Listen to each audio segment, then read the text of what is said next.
Sveiki, papasakosiu apie savo pirmąją patirtį su Sigvi. Buvo sugedęs mano automobilis ir prieš pat savaitgalį, o planų milijonai, ieškojau, kur Vilniuje galėčiau išsinuomoti automobilį. Internete susiradau Sigvi, jie kilometrų neriboja.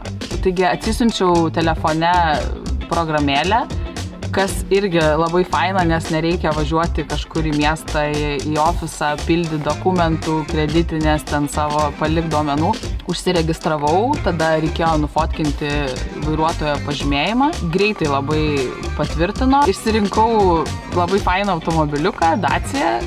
Atsirakinau, sėdau ir nuvažiavau. Taigi savaitgalis nesugadintas, tiksliau įveikta nemažai kilometrų, nes reikėjo paimti draugus iš oro uosto ir tada varėm į Klaipėdą, kaipgi be jūros, apvažinėjom, grįžom atgal į Vilnių. Įveikta nemažai kilometrų. Patiko, nes nereikėjo nieko rūpintis, tikrai rekomenduoju.